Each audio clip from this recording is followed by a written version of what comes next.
Olá pessoal do nosso canal Papeando Bíblias e Afins, o nosso canal de bate-papo.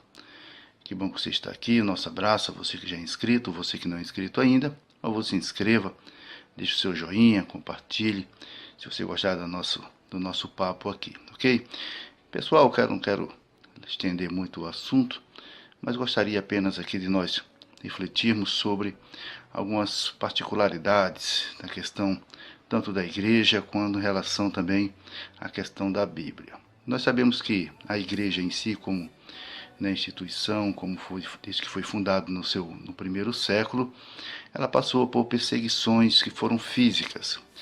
A partir da ascensão de Jesus, com o início da igreja, nós vemos que as primeiras perseguições vêm pelo âmbito dos próprios judeus, não é?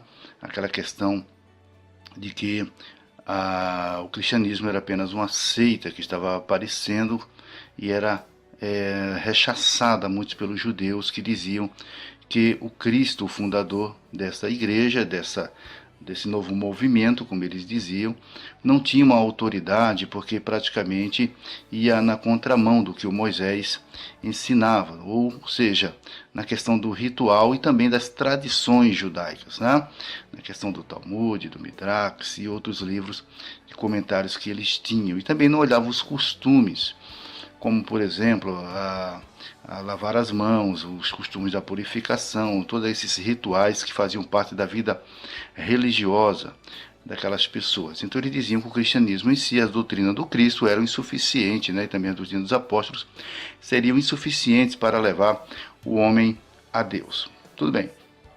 Depois do ano 70, após a queda, a gente diz, de Jerusalém, os romanos viram que a igreja cristã ela estava separada assim do judaísmo, não era a mesma coisa, porque até então eles achavam que o cristianismo era uma vertente do judaísmo, e por estar sob a vanguarda, a proteção, né, na questão do império, eles não mexiam, não entravam muito nessa situação.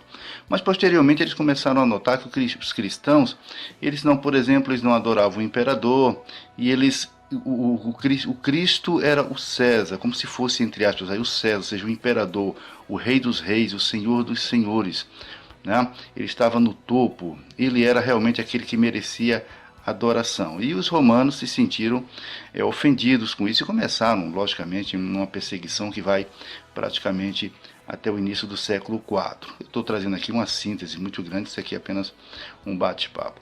Mas posteriormente, pessoal, nós vamos encontrar que uma outra forma de perseguição que vai acontecer, eu estou usando o termo perseguição, que é o termo mais popular, é a questão ideológica que vai acontecer depois do século XV, XVI, depois da Reforma Protestante, porque, pessoal, muita gente, a turma acha que a Reforma Protestante resolveu muitos problemas de um cristianismo ou de uma igreja chamada cristã, que viveu em volta dentro de uma censura muito grande por parte da igreja romana. A censura, por exemplo, da leitura dos livros gregos, né? Na questão da expansão do conhecimento, os leigos não tinham acesso ao conhecimento da Bíblia ou à leitura da Bíblia. Por exemplo, as missas ou as liturgias eram feitas em latim, então a elite, parte da elite que praticamente entendia-se aquilo que se dizia, parte dessa elite que fazia parte da questão do clero, né? Nem todo mundo chegava à questão do clero, ou seja, existiam inúmeras censuras que distanciavam o homem não apenas de Deus, mas também distanciavam o homem da própria instituição religiosa. Bom, posteriormente a isso, vai aparecer alguns movimentos em relação à questão da Bíblia, em relação às escrituras.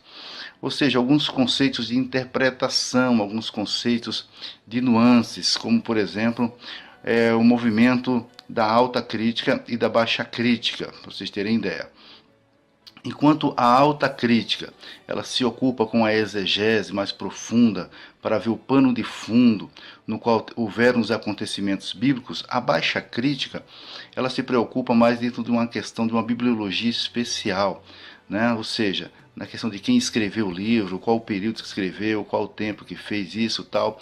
A baixa crítica não é considerada assim como um movimento que insurgiu em busca de colocar em xeque a palavra de Deus. Já a autocrítica em si, ela coloca. Por quê? Porque a partir dela se traz aquela questão se realmente a Bíblia ela é ou não a palavra de Deus. Então entra num conceito de veracidade, né? O que é a palavra de Deus então? Para muitos a palavra de Deus não passaria de um prelúdio, né? De um texto, de algo, de um mirabolante construído por uma comunidade com o intuito de apenas dominar. Essa dominação seria religiosa, administrativa, política, em todos os âmbitos da vida. Teria um partícipe a partir dos judeus, a partir dos hebreus, que teria, grandes movimentos passando aí pela monarquia, pelo exílio babilônico, mesmo desde a época de Jesus, no período interbíblico. Isso teria se constituído em livros para a dominação da mente daquele povo, né, a partir das suas lideranças, desde os sacerdotes, passando dando autoridade para os reis, e posteriormente essa igreja romana teria feito a catalogação desses livros, principalmente do Novo Testamento, insurgindo assim em livros de dominação. Bom, até aí é uma questão, uma viés de um debate à parte, mas a questão é, a palavra de Deus, ou a Bíblia, seria a palavra de Deus? Bom, para os ortodoxos, a Bíblia é a palavra de Deus. Existem os neo-ortodoxos que dizem que a Bíblia não é a palavra de Deus. Ela se transforma, né? Ou seria a palavra de Deus a partir do momento em que alguém a lesse e acreditasse no que está escrito. Então teria, para essa pessoa que leu, teria sentido. Então, a partir do momento em que a leitura dessa Bíblia tivesse sentido para o leitor, é que ela passaria a ser chamada a palavra de Deus. E para os racionalistas, a Bíblia simplesmente poderia conter a palavra de Deus, mas ela não seria, na sua totalidade, a palavra de Deus. Bom, isso não é simplesmente chegar assim e dizer assim, isso aconteceu assim, isso é assim. Isso tem os seus processos, tá certo? E no meados do século XVIII, um francês, Jean Astruc, que era médico, ele vê dentro da palavra de Deus, ou dentro das escrituras, né, algumas maneiras diferentes da narrativa dentro do mesmo texto. Por exemplo, isso aí eu estou falando da questão da autocrítica, tá, pessoal? Por exemplo, o capítulo 1 e o capítulo 2 do Gênesis, Deus é chamado no capítulo 1, por exemplo, de Deus. Em princípio criou Deus, no princípio criou Deus, e Deus fez isso, e Deus fez aquilo. Está dentro da narrativa. Já no capítulo 2, a partir do versículo 4, 5 em diante, começa a dizer assim, e o Senhor Deus formou. Né? Então, no primeiro versículo, Elohim, depois Yahvé Elohim. Ou seja, seria duas fontes. Então, ele diz assim, olha, existem duas fontes. Tem a fonte Eloísta e tem a fonte Javista. Né? Posteriormente, esse processo ele vai aumentar. Eles vão ver aí os estudiosos do século 18, 19, da escola racionalista, principalmente que tem o Julius Wellhausen, né? E outras pessoas aí bem envolvidas nesse sentido, eles vão dizer o seguinte, olha, existem várias fontes, não apenas Javistas e Luís, mas também tem a sacerdotal, né, que teria a questão dos sacerdotes inserirem texto já dentro dos textos existentes, teria acontecido principalmente dentro do período babilônico, principalmente para a criação até do movimento messiânico, para dar esperança a um povo que vinha sendo abatido, né, tanto politicamente como no questão dos impérios, e eles têm que dar uma resposta para isso.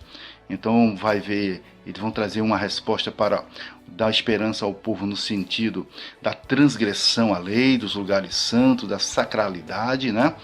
E por causa disso eles teriam passado por tantos perrengues na história, vamos usar essa expressão, por tantos perrengues na história, e ali estavam agora presos em Babilônia, mas precisavam voltar, retornar a observância da lei para que Javé e Yahvé, né, o Senhor Elohim, pudesse dar o livramento para eles. Bom, e também existe a fonte deuteronomista, que seria também escrita posteriormente, que é chamada a leitura da segunda lei, na verdade uma reeleitura, né, para muitos estudiosos, para muitas pessoas aí, principalmente os críticos da palavra, dizem que essa releitura teria feito a promoção, a produção desses 613, ou se não na sua totalidade, boa parte dessas prescrições. Uns falam 613 ou 618, tá? Depois dos 600, aí depende de cada ponto de vista, ok? Mas como toda base filosófica, ideológica, elas têm, né, aonde se sustentar. Na questão da alta crítica, sustenta-se, por exemplo, tem por pano de fundo um deísmo. O que o deísmo ensinava? O ponto de vista do deísmo é que eles expõem ou propõem uma religião no qual a razão seja o fundamento, né? Então não existe acima das suas cabeças a questão do céu, mas o próprio homem tendo por base, sendo o prescritor, o escritor da sua própria religião. Aí, em relação a isso, a Bíblia ou a Palavra de Deus vai se ver de frente a determinados movimentos. E um deles, por exemplo, é o materialismo. O materialismo ensinava que a história praticamente é escrita pelo próprio homem e o homem busca as coisas no qual ele possa se submeter apenas àquilo que ele conhece, né? O materialismo expõe, não precisa da fé, mas o materialismo diz o seguinte, não há Deus. E quando nós vemos que não há Deus dentro do conceito materialista, a gente parte para a questão de um outro fator que é preponderante, no qual a Escritura vai se enfrentar neste momento, no século XVIII e XIX, que é a questão da própria evolução. O ensino de que a criação seria produção desse grupo de pessoas, no qual traria a questão da existência dessa divindade, e eles mostram, procuram mostrar, principalmente a partir dos estudos de Darwin, de Lamarck, né, e de outras pessoas, de outros cientistas, do qual o ser humano, toda a criação, viria a partir de evolução, seria um processo, né? Então, a partir do Big Bang e de outros fatores e outras coisas, no qual a Bíblia diz que, em princípio, criou Deus os céus e a terra. Uma outra questão também muito relevante seria a própria questão também do comunismo, que parte mais para a questão ideológica política, né? E nessa questão ideológica política, o comunismo ele vai se sustentar dentro de um materialismo ateísta, e eu estou tratando apenas mais da questão de visão da religião e não na questão mesmo da praticidade ou da praxis desse comunismo ou do socialismo, né, como é proposto, e a nulidade de Deus e os homens em busca da sua própria evolução, da sua própria prosperidade, de trazer em si a resolução e resultado dos seus problemas. Para entendermos melhorzinho isso aí, vamos encontrar dentro do próprio crítica do Novo Testamento, né, o Hermann Reimarus, que vai dizer, que vai trazer uma questão de interpretação, diz o seguinte: olha, o Novo Testamento é a produção da comunidade, né, a comunidade já dentro do primeiro século, que pega a figura de um Jesus que tão somente seria histórico e faz desse Jesus uma criatura divina que tinha feito milagres, e parecia Hermann Reimarus, essa comunidade que veio nesse movimento que, entre aspas, seria frustrado, né?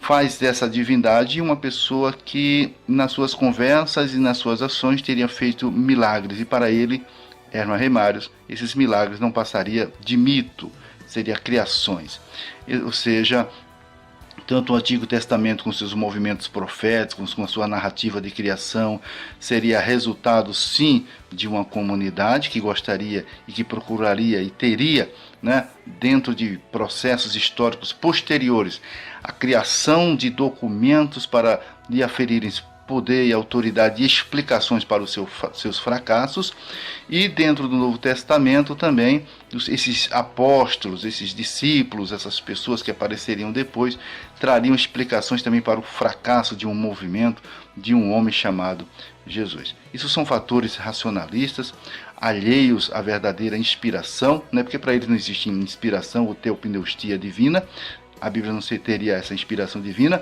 mas seria produto tão somente do interesse humano para dominar o outro ser humano. O que eu estou trazendo aqui é apenas uma reflexão de um processo que o cristianismo, que a Bíblia, não passou, né, ou não passa apenas por especulações, né, por perseguições físicas, mas também por processos ideológicos, psicológicos, filosóficos, idealistas e muito mais. Tá certo? Então fica aqui apenas essa conversa, essa exposição, Vocês se manifestem, coloquem aí o que vocês acham, o que vocês pensam. O que você acha? A Bíblia é a palavra de Deus? Ela se transforma a palavra de Deus a partir do momento que a pessoa crê? Ou ela apenas contém a palavra de Deus? Eu quero deixar essa questão para os ortodoxos, para a grande maioria das igrejas pentecostais e cristãos, principalmente, para a maioria dos cristãos, a Bíblia ela é a palavra de Deus, ela não é esse produto, a Bíblia não é esse produto, esse processo ideológico, como muita gente acha que é colocar aí. Tá ok, gente? Fica essa reflexão, porque vocês vão bater de cara e vão ouvir muito falar acerca disso. E veem, entrem nos sites, vejam aí os vídeos de pessoas que procuram até hoje buscar, enfrentar e confrontar a Bíblia, né? Colocando ela apenas como um livro sem valor e tão simplesmente para o preenchimento de alguma vazão e de algum, como se diz assim, algum buraco emocional e espiritual na vida das pessoas, como queria dizer a própria psicologia, né? Que Deus